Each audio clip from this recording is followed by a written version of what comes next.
Allahu ya Allahu Rabbi moti alama ya moti motummaan kee yoomuu qabne shaarama kaalii qatti amanne taakee jala deema nu taasisi yaa Rabbi nu tolchi husnal kaatima nu taasisi yaa Rabbi nu tolchi husnal kaatima.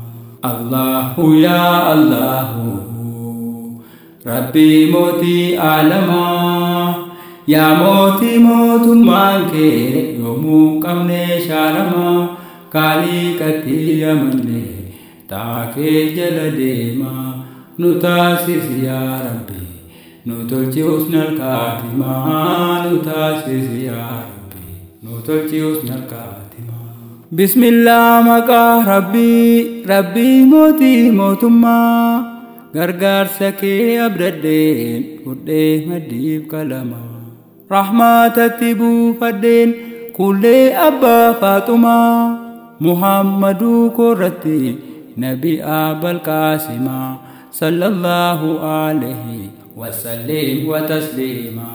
Haqa diinii islaamaa nu barsiisi yaa Rabbi sunnatu waa jamaa hordoftuu karaa nabi biddeena faarsaa ooluun ofiin beelaa nu baasu kallaadhaan dhabamsiifne hunda si kafarsiisu bakkeessanii buluudhaan hin guutuu islaamummaan fitnaa irratti sabarree hojiitti kun dirqama nu taasisi yaa Rabbi nu tolchi husnal kaatima.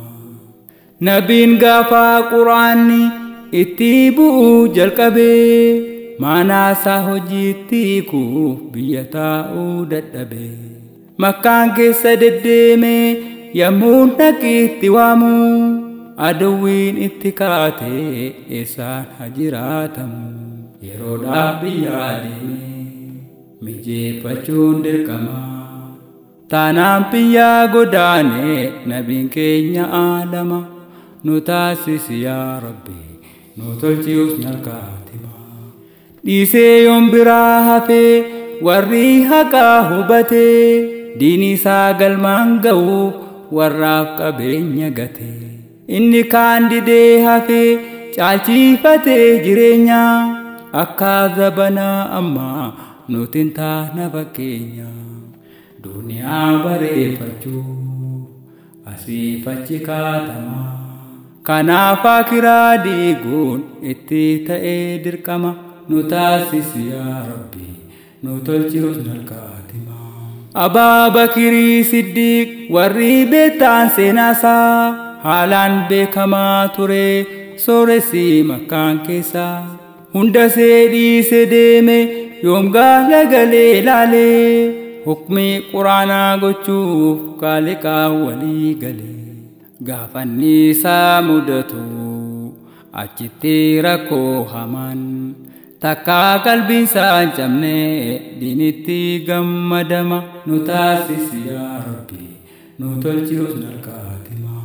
Rasuulli keenya utuu duunii haa caalchifatee silaamaaf dhiisee deema qabeenya lafa guute sahaabaan nabii utuu rasuula sobsiisanii silaa makkaan jiraatu uzzaadhaaf salaatanii kan doonii haa abbadu taaguuta jala deema kanaaf biyyaa godaane sahaabonni ergama nu taasisi yaa Rabbi nu tolchi husnal kaatima.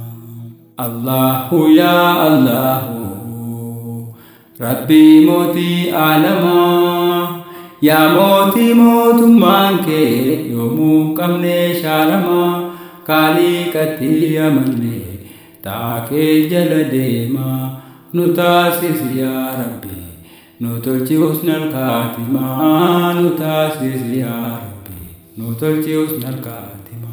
Suuraa Maa'idaa haaya 43 yoon qaara achi gahuu keessa koo nama deessa. ومن لم يحكم بما أنزل الله فأولئك هم الكافرون.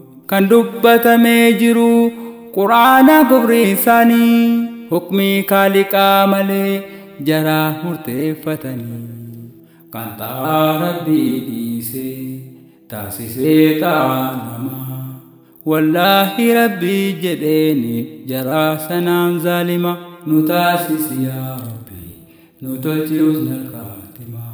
Afurtamii afuriis ilaali hayaa gadii kan ittiin aadabamu namni hojjetee badii ittiin tumamee jira seerri mootii moototaa bakki kun nuun jedhamoo qoomii biraa dhalataa wallaahi maan dukkanaa nu himaa yaa ulamaa maanaan hayoota kanaa yoom hojiitti hiikamaa nu taasisi yaa rabbi warra tolu husnal khaatima. Kan rabbii isaatti amanee kafaarsiisee xaa'otaa aadaa rabbii qabatee kan hin cinnee lammataa kan nama kafarsiiftu kochoo bookee taatullee seeraaf namaa hin bulu seera qaaliqaa malee. Suuraa Baqaraa hayaa fuula 42 bakki kun nu laalamoo adaraa yaa ulamaa nu taasisi yaa rabbi nu tolchi husnal khaatima. Rasuulli keenya yeroo diiniif biyyaa bahanii Abaa Bakirii wajjiin qabdee rakkoo hamaani waan nyaatamuu barbaaduuf deemee Madiinaan keessaa rakkoo haalaan jabaatee rabbi isaa irratti obsa duniyaa biyyaan baane akka keenya isaa ammaa diiniidhaaf biyyaa bahanii sahaabonni ergama nu taasisi yaa rabbi nu tolchi husnal khaatima. Biyyi duniyaa silaa nuhiif biyyaa fatanaa warra kaafiraaf jedhan biyyatti bashannana kan diinifattaname meerreen jiru nu biraa kaafiraa waliin fooqii samiirratti ol ijaara kaartaatti hojjisiifachuuf dorgommeerra oolama hacuuccaan ciisa laadii hayaadannu yaa namaa nu taasisi yaa rabbi nu tolchi husnal khaatima. Allahu yaa Allahu rabbii mootii aalamaa yaa mootii mootummaan kee yoomuu hin qabne shaaramaa kaaliqatti amanne taakee jala deemaa nu taasisi yaa rabbi nu tolchi husnal khaatima nu taasisi yaa rabbi nu tolchi husnal khaatima.